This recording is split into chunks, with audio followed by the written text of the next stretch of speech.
You know those videos, right? The ones that pop up in your feed, they're short, super emotional, set to this dramatic music, and you just can't look away.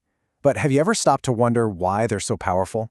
Well, in this explainer, we're going to deconstruct the formula behind a viral underdog story to see what makes it hit so hard and get shared everywhere.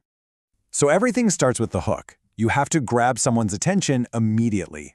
Let's analyze the very first line here and see how it's literally engineered to stop you mid-scroll. Look at how direct this is. You've got the stop sign emoji and this command, don't scroll.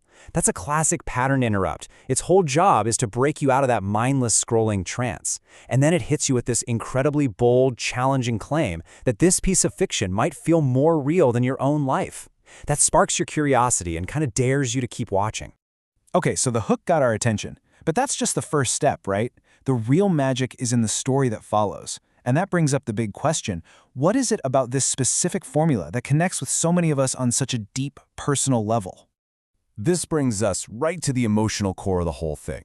The goal here is to forge an immediate, really powerful connection with the main character. And the way they do that is by showing us he's the ultimate underdog. The story just starts throwing bunches, no time wasted. The very first label they slap on our character is weak. It's simple, it's direct, and it instantly puts him at the very bottom of the food chain. And it doesn't let up. The next label is even more brutal, useless. See, this isn't just about physical strength anymore. This is an attack on his very worth, his purpose. The story is just relentlessly stacking the odds against him. And finally, nothing special. You know, this might be the most relatable one of them all. It taps into that universal fear of just being ordinary, of being invisible. So in just a few seconds, the character becomes a stand-in for anyone who's ever felt completely underestimated. So the story has meticulously stripped this character of everything. He has no support system, he has no natural talent, and there is absolutely no one in his corner cheering him on. He's basically been turned into a blank slate of pure struggle. And that's all designed to get the maximum amount of empathy from us. And what this does is perfectly set up a classic storytelling tool, the underdog archetype. We are psychologically wired to root for the person with their back against the wall. Their struggle feels like our struggle, and we are just desperate to see them win against all odds. So, we've established that he's at rock bottom, but now the story is about to take a hard turn. This is the moment where the entire narrative shifts, moving away from pity and straight towards power. This, right here, this is the beat drop of the story. The all caps, the lightning bolts, that dramatic pause. It's all there to build anticipation. It's signaling to us that everything we've just seen is about to be completely turned on its head. And there's the pivot, the main idea of the entire video. It takes the character's greatest liability, all his pain and suffering, and reframes it as the source of his greatest strength. He's not a victim anymore. He's becoming a monster, something to be feared. What we just saw is a really powerful technique called the narrative pivot. It's a deliberate choice to jolt the audience, to break that emotional pattern that's been set up and shoot off in a new, much more exciting direction. It's the moment the sad violin solo gets replaced with a heavy metal riff. So, how does this transformation actually play out? Well, this next part is basically the training montage of the story, where it lays out the whole philosophy of how you forge suffering into actual strength. Now, what's really important is that the story doesn't pretend this is an easy path. The pivot to power isn't like flipping a switch. This transformation is built on a foundation of constant, repeated failure.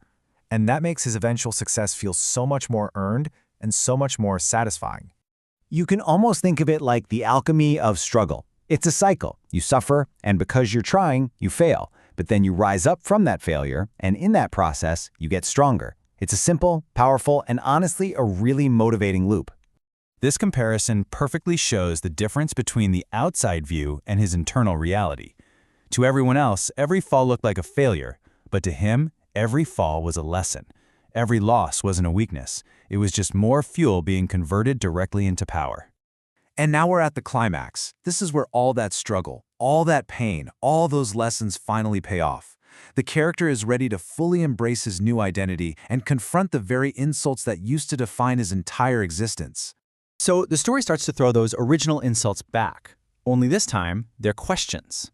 It starts with the first one, no talent, and we remember that this was a core part of his original weakness.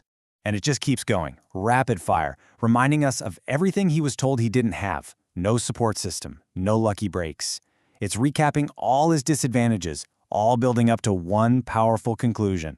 And then this, one word: perfect. It's such an amazing twist. Instead of arguing against the accusations, the character just embraces them. He's not powerful in spite of having nothing, he's powerful because of it. It forced him to build himself up from absolute scratch. And there it is, the ultimate payoff line, the entire philosophy of the underdog fully realized. That emptiness, that lack of support, it created a void that could only be filled with pure, self-made strength.